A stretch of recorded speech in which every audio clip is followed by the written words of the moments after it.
Ele me descartou usando uma xícara de café quente como desculpa.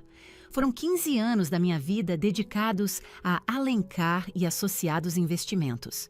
Eu faltei a apresentações escolares da minha filha, trabalhei durante todos os natais, resolvi as bagunças deles no meio da madrugada. Mas um único respingo em uma camisa ridiculamente cara foi tudo o que precisaram para me jogar fora, como se eu fosse lixo. Meu nome é Letícia Vasconcelos, tenho 39 anos.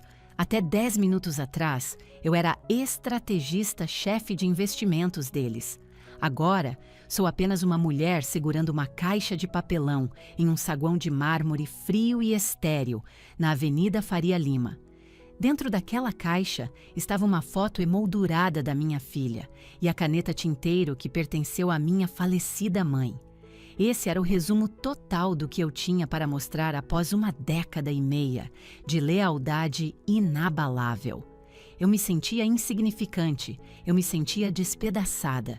O segurança estava esperando, com os olhos desviados, pronto para me escoltar para fora do prédio. E então, o elevador tocou. As portas de aço polido se abriram. Márcio Castelo surgiu de lá. Ele era o nosso investidor principal, o homem que controlava impressionantes 12 bilhões de reais do nosso fundo. Ele era, sem dúvida, o homem mais poderoso de todo o edifício. O olhar dele me encontrou. Um sorriso caloroso surgiu em seu rosto. Letícia, ele disse, com a voz calma e firme. Você está preparada para amar a nossa reunião? Eu apertei a caixa contra o peito com os nós dos dedos brancos. Minha voz tremeu. O Ricardo me demitiu, eu sussurrei. Márcio parou subitamente. O sorriso desapareceu de seu rosto. Ele olhou para o segurança, que se mexeu desconfortavelmente, e então seus olhos voltaram para mim. Caminhe comigo, ele disse. E naquele único instante, o mundo inteiro mudou de eixo. Antes de entrarmos no coração dessa história, por favor, me faça um favor e curta este vídeo, se inscreva no canal e deixe um comentário abaixo, me contando de qual parte do Brasil ou do mundo você está assistindo. Por 15 anos, eu fui a argamassa invisível, que mantinha a Alencar e Associados de pé. Da rua, o escritório parecia um monumento de vidro e aço, uma torre brilhante que arranhava o céu de São Paulo. Projetava uma imagem de perfeição impecável, mas por dentro era um labirinto caótico de egos e incompetência. Eu era quem navegava por esse labirinto, a pessoa que limpava silenciosamente cada desastre. Comecei minha jornada lá aos 23 anos, recém-formada na faculdade. Eu tinha olhos brilhantes e era ambiciosa, desesperada para deixar minha marca. O CEO, o Dr. Alencar pai, me contratou como analista júnior. Ele me disse que, Letícia, se você se dedicar, esta empresa se tornará sua família. Eu acreditei na palavra dele. Eu era ingênua, talvez, mas realmente acreditei. Na primeira década, minha ética de trabalho foi implacável. Eu chegava ao escritório às 6 da manhã e raramente saía antes das 9 da noite. Quando o mercado despencava, eu era quem passava noites sem dormir, identificando os portos seguros que protegiam as fortunas de nossos clientes.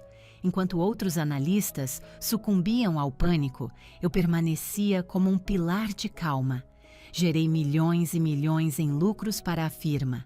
O Dr. Alencar me apreciava, ele certamente confiava no meu julgamento, mas ele nunca me respeitou de verdade.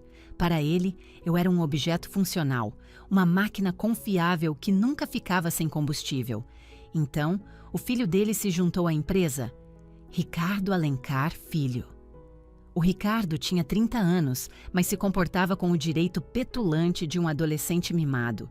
Ele chegava ao escritório em um carro esportivo barulhento e usava ternos que custavam mais do que todo o meu guarda-roupa. Ele tinha um diploma de uma universidade prestigiada, mas não conseguia decifrar um balanço patrimonial básico nem para salvar a própria vida. Ele foi nomeado diretor, tornando-se meu superior, pelo menos no papel. Desde o momento em que chegou, Ricardo me desprezou. Era um ódio palpável, visceral. Ele me odiava porque minha experiência deixava o conhecimento de livro dele no chinelo. Ele me odiava porque os clientes mais importantes da firma tinham o meu número pessoal na descagem rápida, não o dele.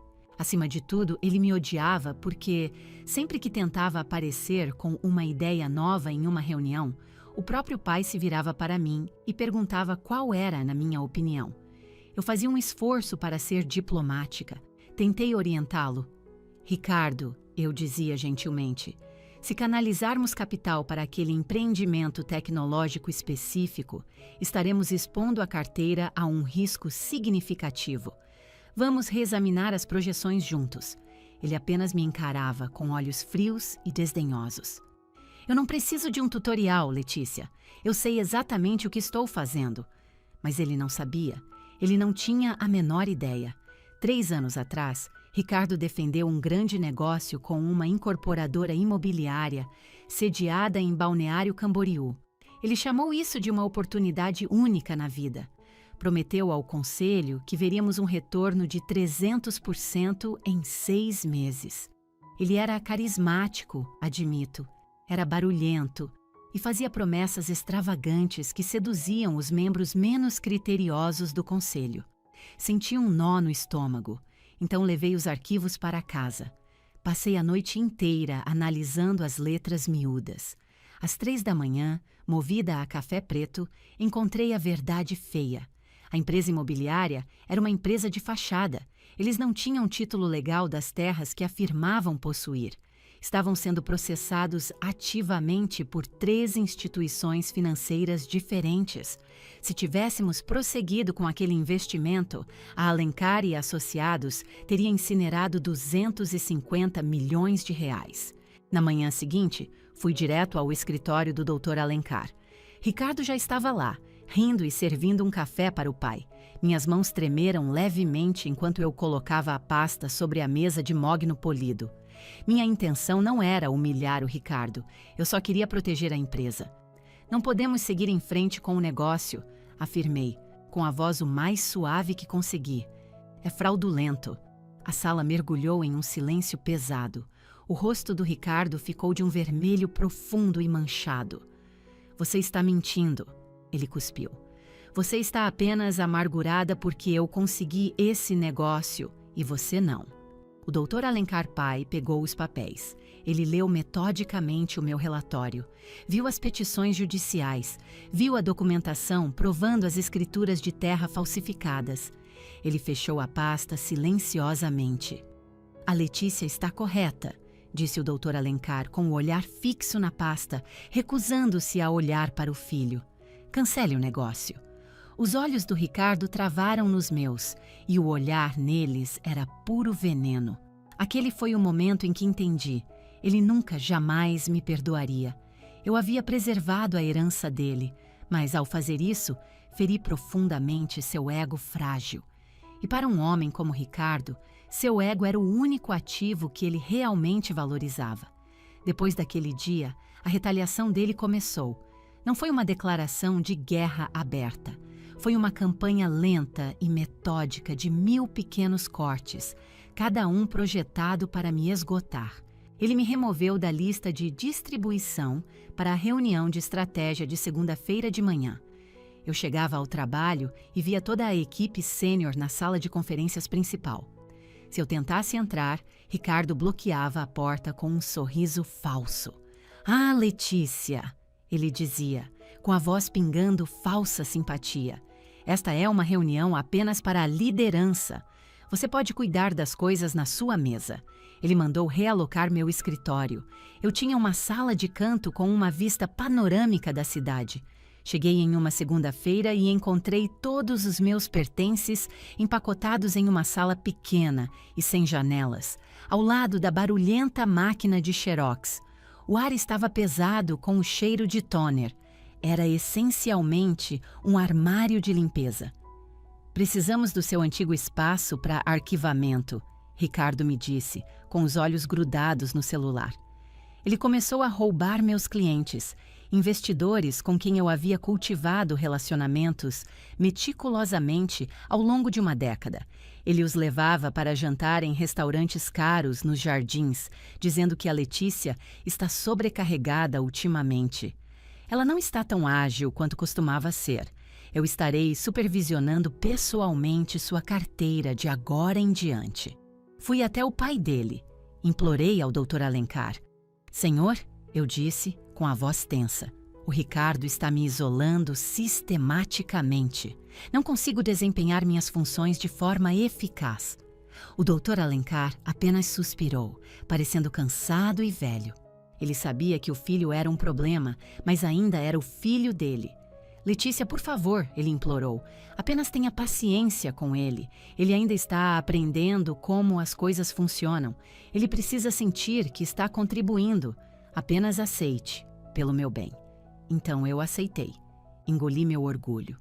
Continuei fazendo o trabalho pesado e o Ricardo ansiosamente colocava o nome dele nos relatórios finais. Trabalhei nos fins de semana. Perdi o campeonato de futebol da minha filha, a Bia. Perdi a peça da escola dela, onde ela era a protagonista no papel do Sol. Fiquei sentada naquele escritório escuro e miserável, corrigindo os erros catastróficos do Ricardo, enquanto ele estava passeando em um iate em algum lugar de Angra dos Reis. Minha filha, a Bia, tem 10 anos. Ela costumava me perguntar por que eu sempre parecia tão triste. Eu não estou triste, querida. Eu mentia, forçando um sorriso. Apenas muito cansada. Então por que você não arruma um emprego novo? Ela perguntou uma vez, com a clareza simples de uma criança. Olhei para o rosto inocente dela. Depois, meus olhos vagaram para o nosso apartamento modesto, para a pilha de contas na bancada da cozinha. Eu não posso, eu disse, com a voz mal saindo como um sussurro. A mamãe tem que pagar sua escola. A mamãe tem que pagar o carro. Eu tenho que fazer dar certo. Eu me sentia completamente encurralada. Aos 39 anos e sendo mãe solo, o mercado de trabalho parecia um abismo aterrorizante. Convenci-me de que, se eu apenas mantivesse a cabeça baixa, se continuasse sendo impecável no meu trabalho, as coisas, eventualmente, melhorariam. Eu estava tão errada. Ricardo não era apenas cruel. Ele estava se tornando um perigo para toda a empresa.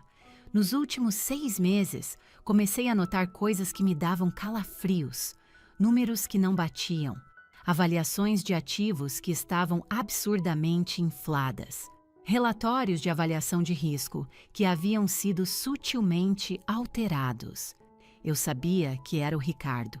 Ele estava maquiando os livros para criar uma ilusão de genialidade para o pai. Mas era tudo um castelo de cartas. Eu estava apavorada.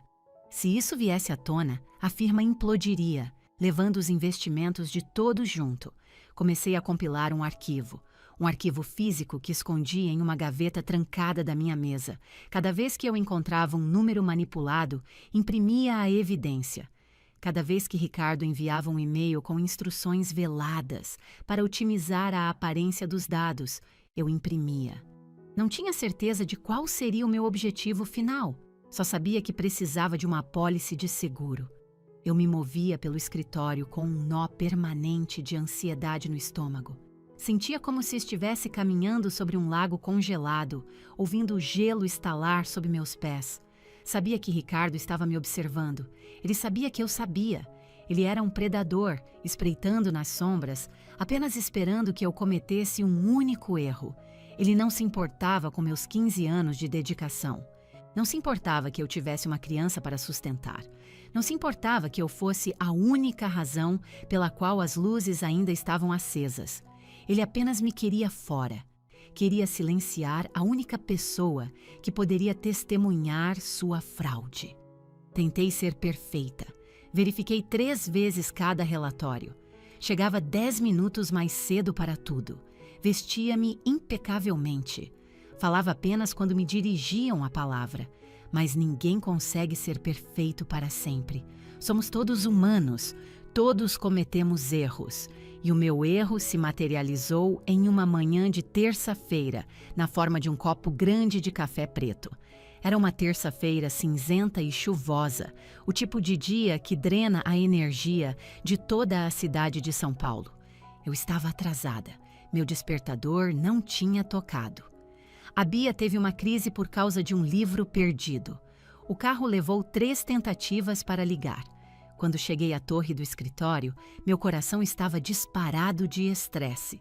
Eu tinha uma reunião crítica às 9 da manhã com a equipe de análise e estava desesperada por cafeína. Fiz uma parada rápida na cafeteria do saguão para pegar um café preto grande. Estava pelando, o copo de papelão parecia frágil na minha mão, mas eu não me importei. Precisava do choque de energia.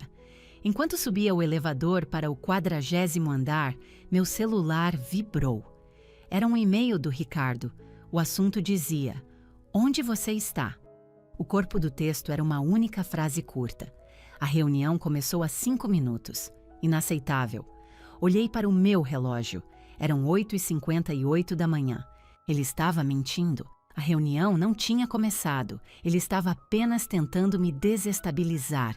E estava funcionando. Saí do elevador no silêncio abafado do andar executivo. O carpete felpudo abafava meus passos apressados. Eu caminhava rápido, tentando digitar uma resposta no celular. Estou a caminho. Acabei de chegar no andar. Escrevi. Virei a esquina perto das suítes executivas, um ponto cego notório. Eu estava me movendo rápido demais. Em um instante, uma figura emergiu de uma porta. Nós colidimos.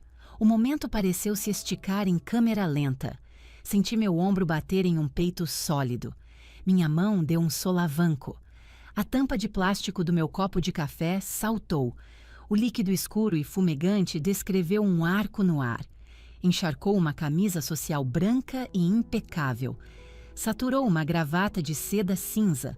Respingou em um par de sapatos caros e polidos. Eu perdi o fôlego, congelada pelo choque. Olhei para cima. Era o Ricardo. É claro que era o Ricardo.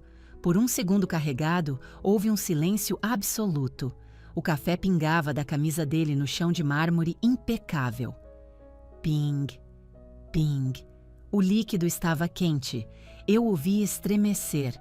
Mas então vi seus olhos. Ele não estava sentindo dor. Não estava apenas com raiva. Ele estava sorrindo. Era um sorriso pequeno, predatório. Era a expressão de um homem que acabara de receber um presente inestimável. Ele estava esperando por um pretexto, um erro barulhento e público o suficiente para camuflar seu verdadeiro motivo. E eu acabei de servi-lo em uma bandeja de prata. "Sua incompetente!" Ele berrou, sua voz estalando como um chicote no escritório silencioso. Eu sinto muito, muito mesmo", gaguejei, procurando um lenço na minha bolsa. "Ricardo, eu não te vi. Deixe-me ajudar a limpar. Não ouse me tocar." Ele rugiu, afastando minha mão com um tapa. Ele deu um passo dramático para trás, fazendo um grande espetáculo ao avaliar o dano. "Esta é uma camisa de R$ 2.500, ele gritou. "Você tem alguma noção de quão desajeitada e imprudente você é?" Ele não estava gritando comigo. Estava atuando para todo o andar. Ele queria uma plateia. Cabeças começaram a aparecer por cima das divisórias das mesas. Analistas juniores se levantaram de suas cadeiras. A digitação da recepcionista parou. Todos os olhos estavam em nós. "Foi um acidente", eu disse, com a voz trêmula, meu rosto queimando de humilhação. "Eu pagarei pela lavanderia. Comprarei uma camisa nova para você." "Sinto muito, de verdade." "Sinto muito não resolve." Ricardo trovejou, seu rosto ficando em um tom teatral de carmesim. "Você é uma bagunça constante, Letícia. Você está atrasada. Você é desorganizada. Você é uma completa antiprofissional. Nada daquilo era verdade. Eu nunca me atrasava. Eu era a pessoa mais organizada de toda a empresa. Mas a verdade era irrelevante.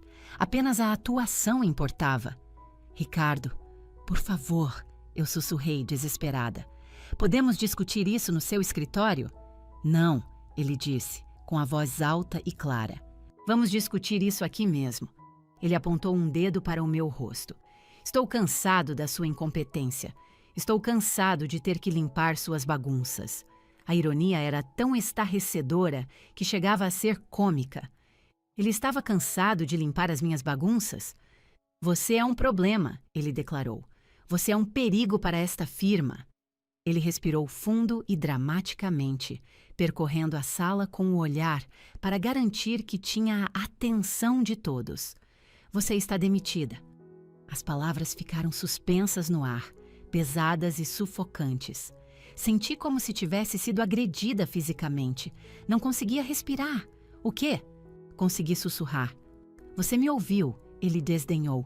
Você acabou. Pegue suas coisas e saia. Agora. Você não pode me demitir, eu disse, tentando reunir algum resto de dignidade. Eu respondo ao seu pai. Estou aqui há 15 anos. Meu pai me colocou no comando de todas as operações internas. Ricardo retrucou, com um brilho triunfante nos olhos. Posso demitir quem eu quiser. E eu escolho você. Segurança! Ele gritou como se eu fosse uma criminosa comum. 2 guardas correram do saguão dos elevadores. Seus rostos eram uma mistura de confusão e desânimo. Eles me conheciam. Eu sempre os cumprimentava pelo nome. Às vezes trazia café para eles. Escortem ela para fora, Ricardo ordenou. Ela agora está invadindo propriedade da empresa. Sr. Alencar, um dos guardas, o Jorge, começou suavemente. É a dona Letícia. Não me importa quem ela é, Ricardo gritou. Confisquem o crachá dela. Observem ela limpar a mesa. E tirem ela da minha frente. Olhei para o Ricardo uma última vez. Eu queria gritar e expô-lo ali mesmo, contar a todos sobre os números alterados e os ativos fantasmas. Mas eu estava em um estado de choque profundo. Meu corpo parecia dormente. A vontade de lutar tinha me deixado, esmagada sob o peso da humilhação. Tudo bem, eu disse, com a voz plana e sem vida. Estou indo embora. A caminhada até a minha mesa pareceu uma jornada de vergonha de 1 quilômetro. Todos estavam olhando.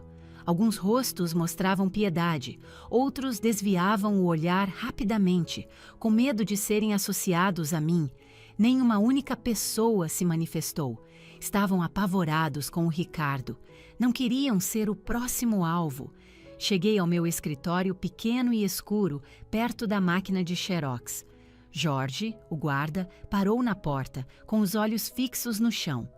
Sinto muito, dona Letícia, ele murmurou. Não é culpa sua, Jorge, respondi baixinho. Não havia muito o que empacotar. 15 anos da minha vida profissional e tudo cabia perfeitamente em uma caixa de papelão de tamanho médio. Peguei a fotografia emoldurada da Bia na minha mesa. Na foto, ela estava sorrindo, com um buraquinho onde costumava estar o dente da frente. Limpei gentilmente uma mancha de poeira do vidro. Peguei meus cadernos pessoais. Peguei a pequena bola anti-estresse em formato de globo terrestre. E então, alcancei o fundo da última gaveta da minha mesa. Era uma caneta tinteiro de prata, escurecida pelo tempo. Não era valiosa, mas tinha sido da minha mãe. Ela me deu no meu primeiro dia neste emprego, 2 anos antes de falecer. Nos dê orgulho, Letícia, ela tinha dito. Apertei a caneta com força na mão, sentindo o ardor das lágrimas atrás dos olhos. Eu não ia chorar. Não aqui. Não na frente deles. Coloquei a caneta cuidadosamente na caixa. Olhei para o meu computador, pensando nos arquivos digitais, na prova da corrupção do Ricardo. Eu não podia levar o equipamento, mas tinha meus cadernos e, mais importante, tinha minha memória. Vesti meu casaco e peguei a caixa. Não estava fisicamente pesada, mas parecia pesar 1000 quilos. Estou pronta, disse ao Jorge. Caminhamos de volta pelo escritório. Era uma procissão fúnebre sombria. Ricardo já havia desaparecido, sem dúvida refugiado em seu escritório para saborear a vitória. Ele achava que tinha vencido, que tinha extirpado com sucesso o câncer. Passei pelas fileiras de mesas, vi os jovens analistas que eu havia orientado. Eles se recusavam a encontrar meu olhar, digitando furiosamente, fingindo que eu era invisível. Apertei o botão do elevador e fiquei ali, abraçando minha caixa da vergonha. Eu me sentia exposta, despojada da minha identidade. Quem era eu, senão a estrategista da Alencar e Associados? Eu era apenas uma mãe solo desempregada com uma reputação recém-manchada. O elevador tocou. As portas se abriram. Eu esperava que estivesse vazio, uma descida solitária até o saguão onde eu poderia finalmente desabar no meu carro. Mas não estava vazio. Um homem estava lá dentro. Ele era alto, com cabelos prateados distintos e um terno que provavelmente custava mais do que o meu carro. Ele tinha olhos gentis e inteligentes, mas um queixo afiado e determinado. Era Márcio Castelo, o maior investidor da firma, o homem cujo dinheiro era o alicerce de toda a empresa. Ele saiu do elevador, viu o segurança, viu as lágrimas contidas nos meus olhos, viu a caixa de papelão apertada nos meus braços. Ele parou. O barulho do saguão pareceu desaparecer no silêncio. Letícia, ele disse, sua voz profunda carregada de confusão. O que está acontecendo aqui? Respirei fundo de forma instável. Minha voz falhou. O Ricardo me demitiu, eu disse. Márcio olhou para mim, depois olhou para a porta fechada do escritório do Ricardo. Por quê? Ele perguntou. Eu derrubei café, eu disse. Uma única lágrima finalmente escapando e traçando um caminho quente pelo meu rosto. Derrubei café na camisa dele. Márcio ficou me encarando com a expressão imóvel. Ele processou a informação em um instante. Ele era um bilionário por uma razão. Era excepcionalmente inteligente. Ele entendeu que um café derramado não significava nada. Era um pretexto frágil. Ele voltou sua atenção para o segurança. Deixe-nos, Márcio disse. Não foi uma pergunta. Foi uma ordem. Jorge assentiu e se retirou rapidamente. Márcio voltou-se para mim. Coloque a caixa no chão, Letícia, ele disse gentilmente.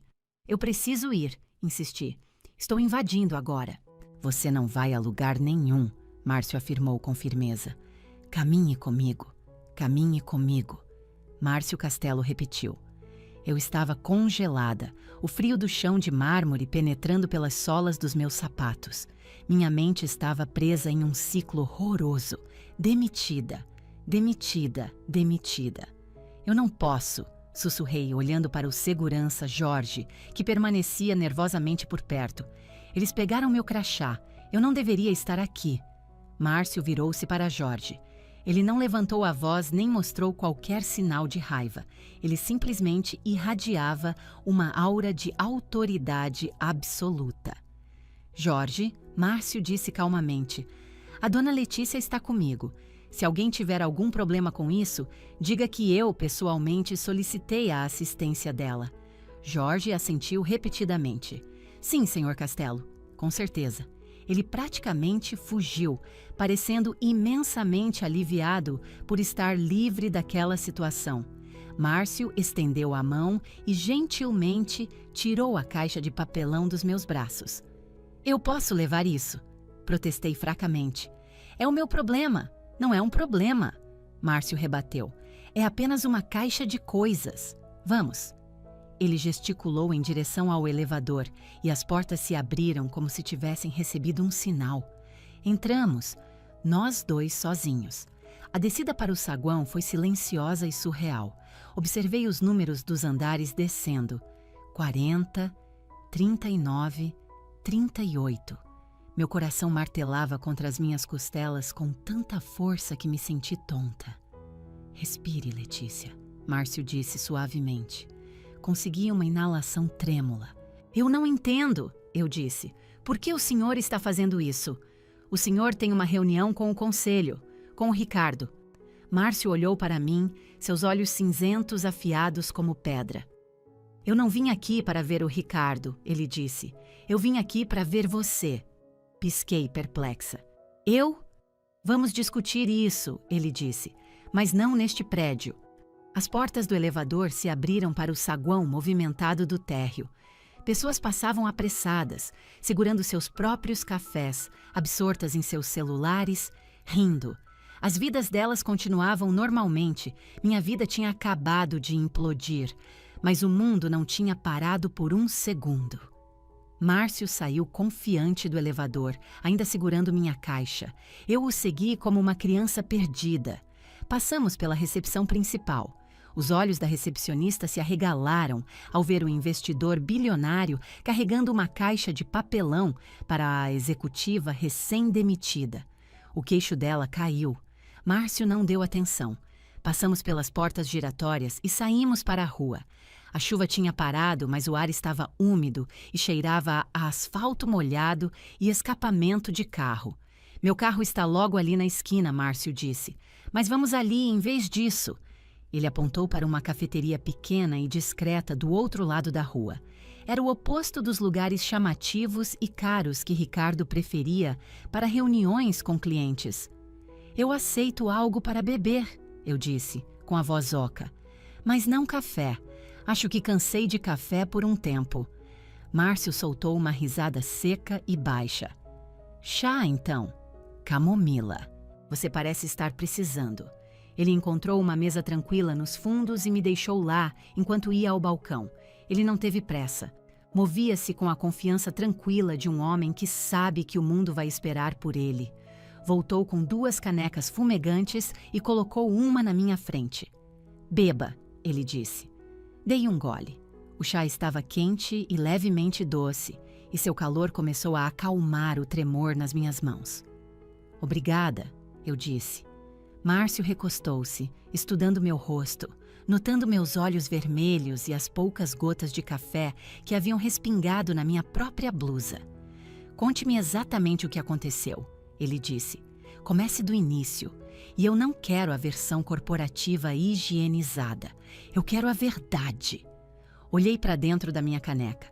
Eu estava atrasada. Virei uma esquina rápido demais. Esbarrei nele. Foi um acidente completo, Márcio. Eu juro. Eu nunca faria de propósito. Eu sei que foi um acidente, Márcio disse, balançando a mão com desdém. Eu não dou a mínima para a camisa. Quero saber por que ele te demitiu por causa disso. Ele me despreza, eu disse, a verdade simples pairando no ar. Por quê? Porque sou eu quem realmente faz o trabalho, eu disse. E ele é quem leva o crédito. E hoje eu o envergonhei. Fiz com que ele parecesse falho na frente da equipe. Esse é o único pecado que Ricardo Alencar Filho não tolera. Márcio assentiu lentamente. O ego dele. Sim, confirmei. O ego dele é maior do que o prédio que acabamos de deixar. E o pai dele? Márcio perguntou. Onde está o CEO em tudo isso? O Dr. Alencar está exausto, eu disse, sentindo uma pontada surpreendente de pena do velho.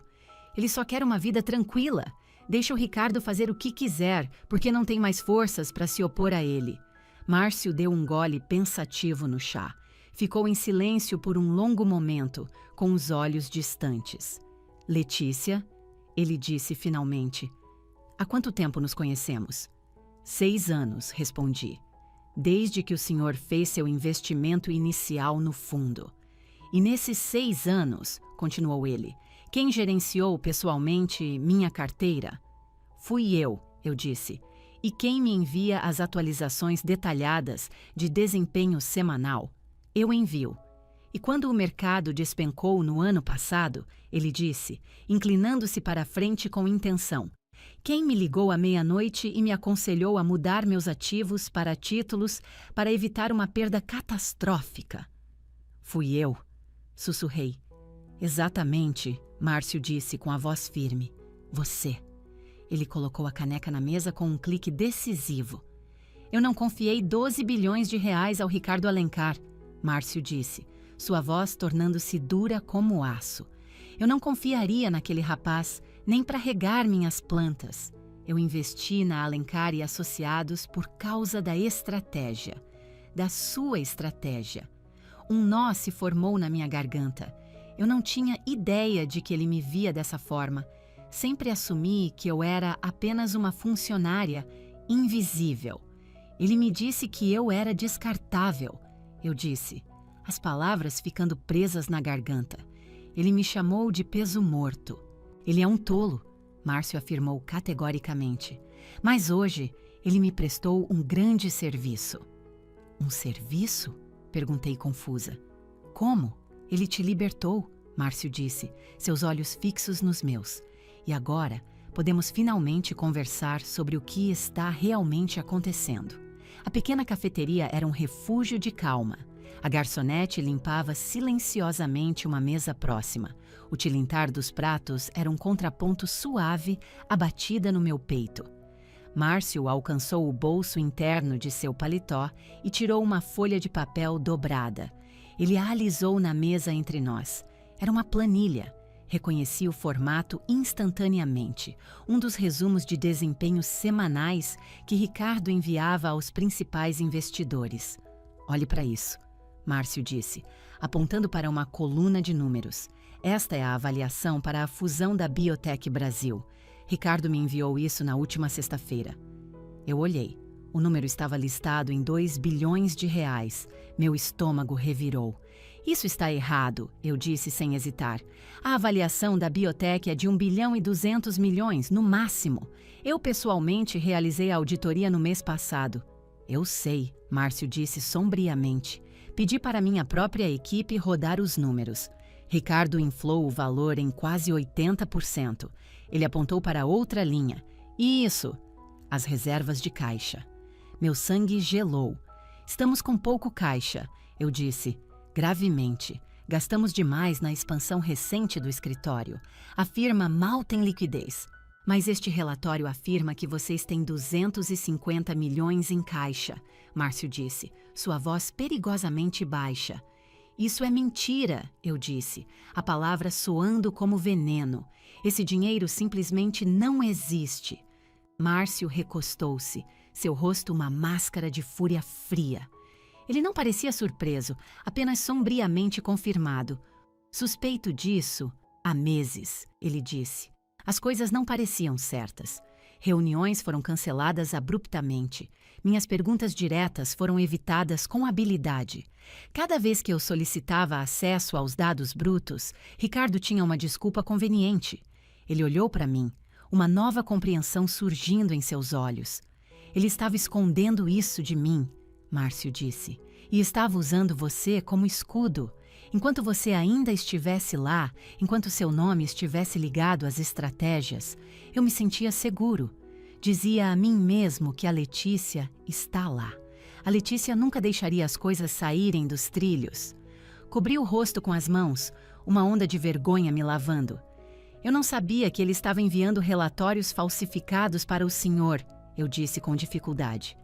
Eu vi indicadores, e-mails que não faziam sentido. Mas ele me bloqueou das listas de distribuição dos investidores há 3 meses. Eu sei, Márcio disse. Eu percebi. Ele se inclinou mais perto, sua voz baixando para um sussurro conspiratório.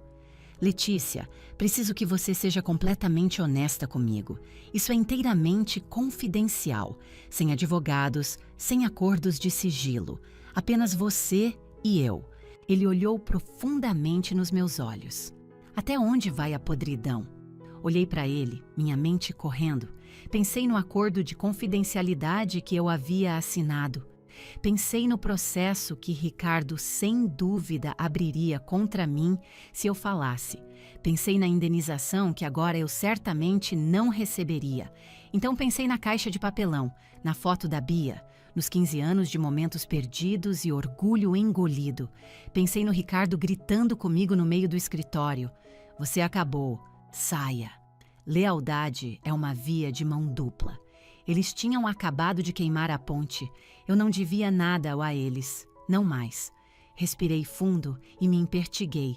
Está em todo lugar, eu disse, minha voz subitamente forte. O medo estava se dissolvendo, substituído por uma clareza fria e afiada. Conte-me. O negócio da Biotech é apenas o começo, eu disse. A carteira imobiliária comercial está cheia de dívidas podres. Aquela startup de tecnologia que ele adquiriu no ano passado tem receita zero. Ele tem pago os salários da equipe deles diretamente com fundos operacionais dos clientes. O maxilar de Márcio travou. Isso é apropriação indébita. Eu sei, eu disse. Ele move dinheiro entre contas constantemente, apenas para tapar os buracos antes dos relatórios trimestrais. Ele criou um labirinto tão complexo que pensa que ninguém pode desvendar. Márcio estendeu a mão sobre a mesa e cobriu a minha com a dele. Sua mão era quente e sólida. Você não vai para a cadeia, Letícia, ele disse com firmeza. Você é uma denunciante. Você é a vítima aqui. Ele retirou a mão e pegou o celular. Olhou para a tela por um momento. É pior do que eu pensava, ele murmurou. Se eu retirar meu capital agora, a firma quebra. Sim, confirmei. O senhor é o alicerce. Se o senhor sair, os outros investidores vão correr para a saída. Será uma corrida bancária. A Alencar e Associados estará insolvente em 48 horas. Márcio olhou para mim, com um brilho desafiador nos olhos. E como você se sentiria sobre isso? Olhei pela janela da cafeteria para uma torre de vidro brilhante do outro lado da rua. Minha casa por 15 anos. Minha prisão. Eu me sinto triste, admiti honestamente. Eu ajudei a construir aquele lugar. Contratei muitas daquelas pessoas. Não quero que os inocentes percam seus empregos. As recepcionistas, os analistas juniores, eles não fizeram nada de errado. Eles são jovens. Márcio disse pragmaticamente. Vão se recuperar. Mas o Ricardo, se ele permanecer no poder, vai arruinar todo mundo. Vai evaporar fundos de pensão.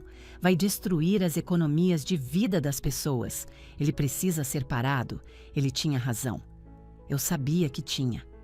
Então, o que o senhor vai fazer? Perguntei. Márcio guardou o celular e se levantou, abotoando o paletó. O olhar em seu rosto era arrepiante. Era o olhar de um general se preparando para a batalha.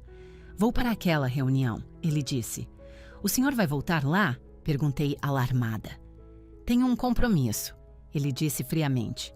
Vou entrar naquela sala de reuniões. Vou me sentar à frente do Ricardo e do pai dele e vou exigir meu dinheiro de volta. Tudo. Sua expressão suavizou-se levemente enquanto olhava para mim. Mas primeiro ele disse, tenho uma pergunta para você. Eu me levantei, segurando minha bolsa. O quê? Quando tudo isso implodir, ele disse, e será público amanhã de manhã, vou precisar de alguém para me ajudar a gerenciar as consequências. Alguém que saiba onde todos os corpos estão enterrados. Alguém que realmente saiba como investir.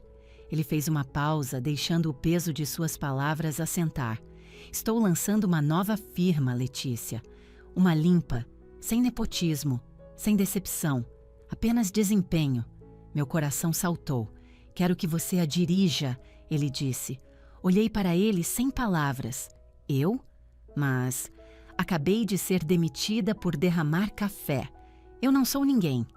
Você é a pessoa mais inteligente de todo aquele prédio, Márcio afirmou. E é a única que conheci com integridade real. Não quero um CEO com um sobrenome famoso. Quero uma CEO que não tenha medo de me dizer a verdade. Ele alcançou o bolso e tirou um cartão de visitas elegante. Escreveu um número no verso com uma caneta. Vá para casa, ele disse. Abrace sua filha. Abra uma garrafa de vinho e desligue seu celular. Ou melhor, consiga um número novo, porque o Ricardo vai tentar desesperadamente falar com você quando o pânico começar. Não atenda. Ele me entregou o cartão. Ligue para mim amanhã de manhã. 8 em ponto. Temos muito trabalho a fazer. Peguei o cartão, minhas mãos tremendo novamente. Mas desta vez não era de medo. Era pelo choque sísmico da esperança. Obrigada, Márcio. Sussurrei. Não me agradeça ainda, ele disse com um sorriso sombrio. Apenas assista ao noticiário financeiro hoje à noite. Vai ser um belo espetáculo. Ele se virou e saiu da cafeteria sem olhar para trás, caminhando decididamente em direção à torre de vidro como uma tempestade vingadora. Fiquei ali por um momento, observando-o ir. Depois, peguei minha caixa de papelão. Parecia estranhamente mais leve. Saí da cafeteria e chamei um táxi. Para onde? O motorista perguntou. Dei meu endereço, recostei-me no banco e fechei os olhos. Pela primeira vez em 15 anos, eu não precisava me preocupar com a abertura do mercado na Ásia. Não precisava me preocupar com os humores voláteis do Ricardo. Eu estava desempregada, mas pela primeira vez em muito tempo, estava livre. A viagem de táxi para casa foi um borrão. A cidade passava pela minha janela, as padarias, as pessoas passeando com cachorros, os ônibus, tudo parecia igual, mas meu mundo inteiro tinha mudado fundamentalmente. Quando cheguei ao meu prédio, paguei o motorista e levei minha caixa para cima. Encontrei minha mãe na sala, assistindo a um programa de auditório. Em alguns dias, a mente dela estava clara, em outros, ela achava que eu era a irmã dela. Hoje, seu olhar estava vago, fixo na televisão. "Mãe", eu disse suavemente. Ela piscou e virou a cabeça lentamente. "Letícia", ela perguntou com a voz frágil, "você chegou cedo? É feriado?" Coloquei a caixa de papelão na mesa de jantar, onde parecia totalmente fora de lugar ao lado de uma pilha de correspondência e do dever de casa da Bia. "Não, mãe", eu disse, "não é feriado. Eu só terminei cedo hoje. Não consegui contar a verdade para ela. Isso apenas a deixaria confusa e agitada." Fui para a cozinha. Minhas mãos começaram a tremer de novo. A adrenalina da cafeteria estava passando e a realidade fria e dura da minha situação estava se assentando. Eu estava desempregada. Sim, o Márcio tinha me oferecido um emprego dos sonhos. Ele tinha me dado o cartão dele, tinha me prometido um futuro. Mas era real? Segurei a borda da pia, a dúvida rastejando nos meus pensamentos como uma névoa fria. Márcio estava furioso. As pessoas dizem muitas coisas quando estão com raiva. Talvez ele esfriasse a cabeça. Talvez ele entrasse naquela sala de reuniões e o Ricardo implorasse, e o pai dele suplicasse, e eles fizessem algum tipo de acordo. Os ricos sempre protegem os seus. Por que ele arriscaria tudo por mim? Eu era apenas a Letícia. Eu comprava meus ternos em liquidação. Dirigia um sedã de 10 anos. Eu não era uma CEO. Olhei para o cartão de visitas na minha mão. Era pesado, feito de um papel creme de alta qualidade. Márcio Castelo. Castelo Indústrias. Fechei os olhos, tentando ouvir a voz dele novamente. Quero uma C. E o que me diga a verdade. Segurei-me a isso. Às 15h30, a porta da frente se abriu e a Bia entrou correndo, sua mochila escolar parecendo comicamente grande em seu corpo pequeno. "Mãe!", ela gritou, mas parou de repente quando me viu sentada à mesa da cozinha. "Mãe? Por que você está em casa? Você está doente?", ela perguntou com a testa franzida de preocupação. Consegui sorrir e, pela primeira vez naquele dia, pareceu genuíno. "Não, querida, não estou doente." Os olhos dela viajaram para a caixa de papelão na mesa. Ela viu o porta-retratos aparecendo, a bola anti-estresse. Ela era uma criança esperta, sabia o que aquela caixa significava. O rosto dela caiu. Ela deixou a mochila escorregar para o chão. O homem mau te demitiu?", ela sussurrou. Ela tinha apelidado o Ricardo de o homem mau depois de me ouvir chorar ao telefone com a minha irmã uma noite. Abri os braços e a Bia correu para eles. Eu a abracei forte, enterrando o rosto em seu cabelo, sentindo o cheiro familiar de shampoo de morango. Este era o meu porquê. Esta pessoa pequena, forte e maravilhosa era a razão pela qual eu tinha suportado o abuso por tanto tempo. "Ele demitiu", eu disse no cabelo dela. "Ele me demitiu." Bia se afastou, seu rosto uma máscara de pequena fúria. "Ela tem os meus olhos. Eu odeio ele", ela declarou. "Isso significa que não teremos mais dinheiro?" "Vamos ficar bem", eu disse, alisando o cabelo dela. Na verdade, algo bom aconteceu hoje também. "O quê?" "Um homem muito legal me ofereceu um emprego novinho em Folha", contei a ela. "Um emprego muito melhor. Onde eu serei a chefe." Os olhos da Bia se arregalaram. "Você? A chefe?" "Talvez", eu disse, não querendo dar esperanças completas a ela. "Teremos que esperar para ver o que acontece amanhã." Naquela noite, fiz espaguete para o jantar. Comida simples e reconfortante. Comemos juntas, eu, Bia e minha mãe. Minha mãe contou uma história sobre um animal de estimação da infância. Uma história que eu já tinha ouvido 100 vezes. 100, Mas esta noite ouvi cada palavra, verdadeiramente presente. Normalmente, durante o jantar, eu estaria checando furtivamente meu celular debaixo da mesa, com a mente nos mercados asiáticos. Esta noite, meu celular estava desligado, guardado no meu quarto. O silêncio era um alívio, mas por baixo dele, um zumbido baixo de ansiedade persistia. Eu não conseguia evitar imaginar o drama se desenrolando no centro da cidade. Imaginei Márcio entrando naquela sala de reuniões. Imaginei o olhar presunçoso no rosto do Ricardo se transformando em horror enquanto Márcio apresentava seu ultimato. Coloquei a Bia na cama às 9. "Mãe", ela disse, puxando as cobertas até o queixo.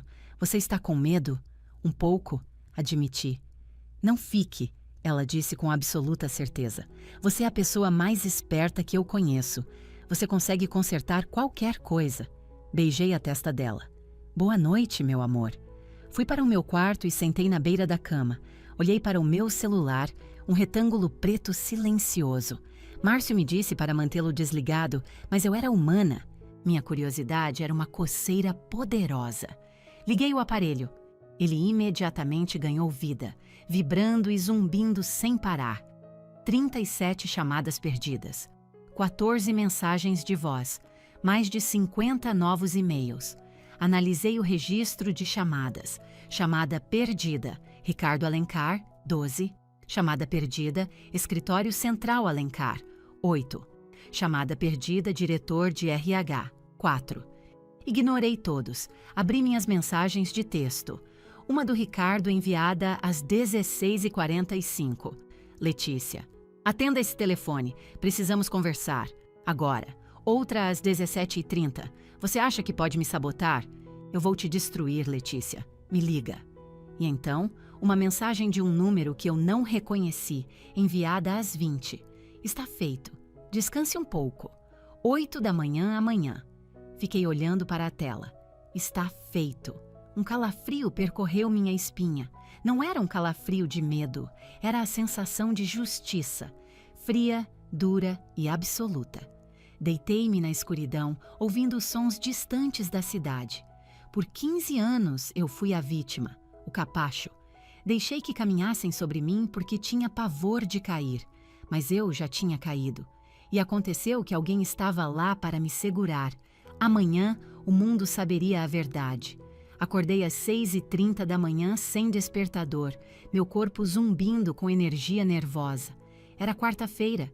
Em uma quarta-feira normal, eu já estaria no escritório, me afogando em café e preparando relatórios de riscos semanais. Hoje eu estava na minha própria cozinha, de pijama, saboreando uma única xícara de café que tinha um gosto melhor do que qualquer uma que eu tomei em anos. Abri meu laptop na mesa da cozinha, mas não tentei entrar no meu e-mail de trabalho. Meu acesso certamente fora revogado. Fui direto aos principais sites de notícias financeiras. Nada ainda. As manchetes eram mundanas. Mercado pronto para ganhos modestos. Preços do petróleo mantêm-se estáveis. Verifiquei meu e-mail pessoal e lá estava, registrado às 7h02 da manhã, um e-mail do Ricardo. Mas não era endereçado apenas a mim. Foi enviado para toda a MAPES empresa e ele tinha colocado em cópia oculta toda a lista de clientes da firma. Ele estava tentando se antecipar à história para controlar a narrativa. Assunto: atualização importante sobre mudanças na liderança. Prezados colaboradores e valiosos clientes, escrevo para informar que Letícia Vasconcelos, estrategista sênior, foi demitida com efeito imediato por justa causa. Recentemente, chegou ao nosso conhecimento que a senhora Vasconcelos esteve envolvida em negligência grave em relação à gestão de carteiras. Descobrimos irregularidades significativas em seus relatórios que colocaram a firma e seus investimentos em risco inaceitável. Tomamos medidas rápidas e decisivas para proteger seu capital. Tenham a certeza de que a Alencar e Associados está mais forte do que nunca. Estamos conduzindo uma auditoria interna completa para retificar os erros dela. Atenciosamente, Ricardo Alencar Filho, diretor de operações. Li o e-mail 3 vezes, minhas mãos fechando-se em punhos apertados. Ele estava me incriminando, estava jogando sua própria fraude em cima de mim, usando meu nome para cobrir seus crimes. Seu covarde absoluto, sussurrei. Uma onda de pânico apertou meu peito. Se essa narrativa ganhasse força, minha carreira estaria acabada. Eu seria colocada em uma lista negra. Nem mesmo Márcio Castelos poderia contratar uma estrategista acusada publicamente de fraude. Meu celular tocou. Era Camila, uma analista júnior que eu tinha orientado. Atendi. Letícia, ela sussurrou, sua voz carregada de medo. Você viu? O e-mail? Eu vi, eu disse, com a voz sombria. É mentira, Letícia, ela disse freneticamente. Todos sabemos que é mentira, mas as pessoas estão em pânico. Estão dizendo que você roubou dinheiro. Eu nunca roubei 1 centavo, Camila. Eu sei disso. Mas o Ricardo está na sala de reuniões gritando com a equipe jurídica. Ele está tentando... De repente, a voz dela parou. Meu Deus! Ela arquejou. O que foi, Camila? Perguntei. Acabei de receber outro e-mail, ela disse. É do Márcio Castelo. Leia para mim, ordenei. Ele deu responder a todos, Camila disse, sua voz tremendo com uma mistura de terror e admiração. Ele respondeu para toda a lista de distribuição, a empresa inteira, todos os clientes, até os contatos da imprensa. Leia, Camila. Ela respirou fundo. Assunto: Ré. Atualização importante sobre mudanças na liderança. Sobre a demissão de Letícia Vasconcelos e a situação da Alencar e Associados Investimentos. Meu nome é Márcio Castelo. Como investidor principal deste fundo, escrevo para corrigir o registro público. Letícia Vasconcelos não é responsável por nenhuma irregularidade. Ela é a denunciante que corajosamente as expôs.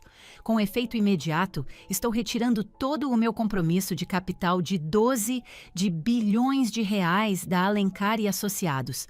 Esta decisão baseia-se em evidências documentadas de fraude, apropriação indébita e avaliações sistematicamente falsificadas cometidas por Ricardo Alencar Filho.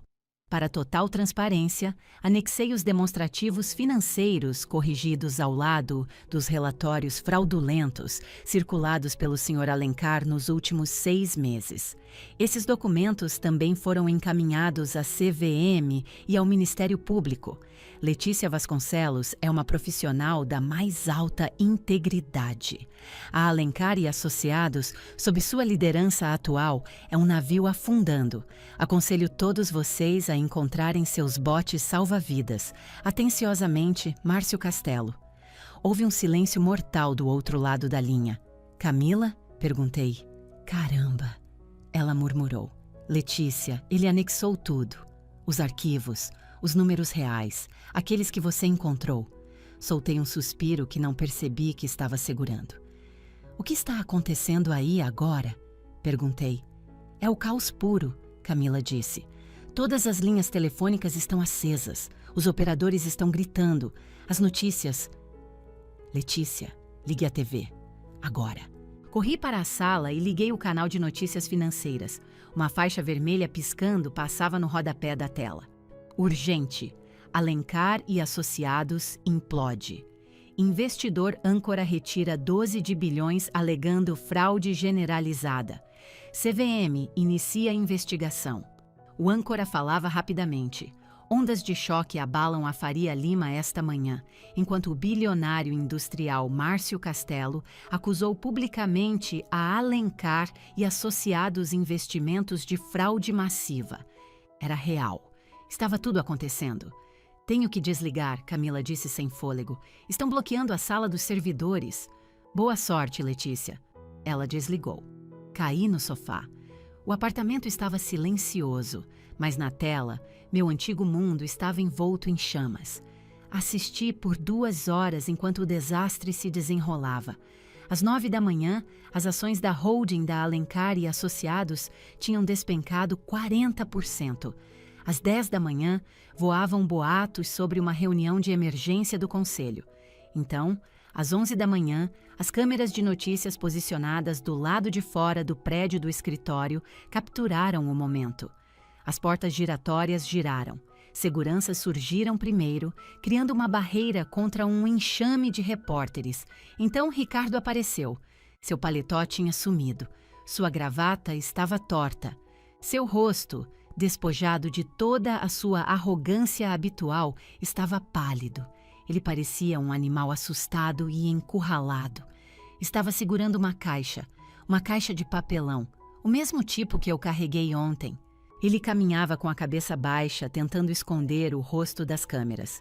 Um repórter empurrou um microfone em sua direção. Senhor Alencar, o senhor falsificou as avaliações? É verdade que o senhor desviou fundos de clientes? Ricardo, o senhor tem algum comentário sobre as alegações feitas por Letícia Vasconcelos? Ele não disse nada. Abriu caminho entre a multidão e entrou apressadamente em um carro preto. Mas não era o seu carro chamativo da empresa. Era um táxi comum. Já tinham levado o carro dele. Assistia ao táxi acelerar. Eu esperava sentir um surto de triunfo, de alegria pura. Em vez disso, o que senti foi um profundo senso de alívio. O monstro tinha ido embora. A sombra escura que pairou sobre a minha vida por 3 anos tinha finalmente sido vencida pela luz da verdade. Meu celular tocou novamente. A tela dizia, Márcio Castelo. Atendi. Alô, você viu? Márcio perguntou, sua voz calma e estável. Eu vi, eu disse. O senhor salvou minha reputação. Não, Márcio me corrigiu. Eu apenas amplifiquei a verdade. Você se salvou no dia em que decidiu começar a guardar aquele arquivo. Ele fez uma pausa. Pude ouvir papéis sendo mexidos do lado dele. Agora vem a parte difícil, ele disse. Construir algo melhor a partir dos escombros. Você está pronta? Olhei ao redor da minha sala bagunçada para a foto da Bia na estante. Senti uma nova força crescendo dentro de mim, um poder silencioso e inabalável. Estou pronta, eu disse. Ótimo, Márcio respondeu. Encontre-me na Avenida Paulista, número 1200, 14º andar. 12:00. Não se atrase. Eu nunca me atraso, eu disse. Eu sei, ele disse, e desligou. Levantei-me e fui ao meu armário. Escolhi meu melhor terno, um azul marinho profundo, a cor da autoridade, a cor da calma. Vesti-me com propósito. Arrumei meu cabelo, olhei-me no espelho. Não via mais a vítima cansada, a mulher que pedia desculpas por ocupar espaço. Eu via Letícia Vasconcelos, CEO. Beijei minha mãe, que dormia, no rosto. Deixei um bilhete para a Bia e saí pela porta para encontrar meu futuro. Cheguei à Paulista às 11h50. O prédio era um mundo de distância da fortaleza fria de vidro da Alencar e Associados. Era um loft industrial lindamente renovado, com paredes de tijolos expostos e janelas enormes que inundavam o espaço com luz. Parecia sólido, autêntico. Enquanto esperava o elevador, meu celular vibrou com um texto da Camila. Você não vai acreditar. O Dr. Alencar pai também está fora. Olhei para a céu e para a tela. Eu tinha assumido que o conselho o deixaria ficar como uma figura decorativa, por algum senso de respeito deslocado. O texto continuava. Oficialmente, ele se aposentou. Mas todos sabemos o que isso significa. O conselho disse que ele perdeu o controle da firma, que ele deu cobertura ao Ricardo. Ele está empacotando o escritório dele agora mesmo. Senti uma pontada de pena. O Dr. Alencar não era um homem mau, apenas um homem fraco. Amava o filho mais do que amava sua integridade, e esse amor acabara de custar-lhe todo o seu legado. O elevador abriu no 14º andar, e eu perdi o fôlego. O espaço era vasto e aberto, sem divisórias, sem escritórios de portas fechadas, apenas uma sala ampla e ensolarada. Márcio estava de pé perto de uma longa mesa de madeira de demolição, estudando um conjunto de plantas. Ele olhou para cima quando me aproximei. Na hora certa, ele disse com um sorriso. Soube do Dr. Alencar, eu disse. Márcio assentiu sombriamente. Foi necessário. Você não pode apenas aparar o mato. Tem que arrancar pela raiz. Os blogs de finanças já estão dando um apelido ao Ricardo. Mencionei, lembrando de uma manchete que vi no táxi. Márcio ergueu uma sobrancelha. Ah, é? O fraudador do cafezinho, eu disse. Márcio soltou uma risada genuína e forte. Apropriado. Ele achou que uma xícara de café era a pior coisa que poderia acontecer com ele naquele dia. Não percebeu que era apenas o fósforo que estava prestes a incendiar o mundo dele. A firma vai sobreviver? Perguntei. A Alencar e Associados? Márcio balançou a cabeça. Não, a marca está radioativa. Os clientes estão fugindo. Os verdadeiros talentos, os analistas bons e honestos, já estão procurando botes salva-vidas. Ele olhou para mim com um brilho significativo nos olhos, o que nos traz a nós. Ele me levou até uma mesa grande perto da janela. Era o melhor lugar de todo o escritório, com uma vista deslumbrante da cidade. Comprei este andar ontem, Márcio disse. Estou lançando a Castelo e Vasconcelos Investimentos. Eu congelei. Vasconcelos? Perguntei. Minha voz mal saindo como um sussurro. Meu nome? Seu nome, Márcio confirmou. Eu entro com o capital. Você entra com a estratégia e a integridade. Somos sócios, Letícia. 50% para cada. Você dirige as operações do dia a dia. Eu cuido do conselho. Caminhei em direção à mesa, passando a mão pela superfície lisa e fria da madeira. Por quê? Perguntei novamente, precisando entender. O senhor poderia contratar qualquer um.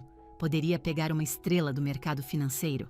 Eu não confio em estrelas, Márcio disse simplesmente. Estrelas têm egos gigantescos. Estrelas escondem perdas porque não suportam parecer ruins. Você, ele disse, encontrando meu olhar, não tem medo da verdade. Você parou naquela cafeteria e me disse que eu estava prestes a perder dinheiro. Você me deu a verdade nua e crua, em vez de uma mentira bonita. É isso que eu valorizo. É disso que este mercado precisa desesperadamente. Ele me entregou uma pasta de couro. Este é o seu contrato. Peça para um advogado revisar se desejar, mas acho que achará os termos mais do que justos. Abri a pasta, vi o valor do salário. Era o triplo do que eu ganhava. Vi o título, sócia diretora e cofundadora. Márcio, eu disse, minha voz carregada de emoção. Não sei o que dizer. Diga sim, ele disse, e então me diga quem devemos contratar. Preciso de uma equipe e preciso dela para ontem. Sorri, um sorriso real e largo. Pensei na Camila. Pensei nos outros analistas talentosos que tinham sido sufocados e silenciados pelo Ricardo. Eu tenho uma lista, eu disse. Tenho uma lista de pessoas muito boas e muito honestas. Ótimo, Márcio disse. Comece a ligar para eles. Diga que tem um emprego, começando segunda-feira.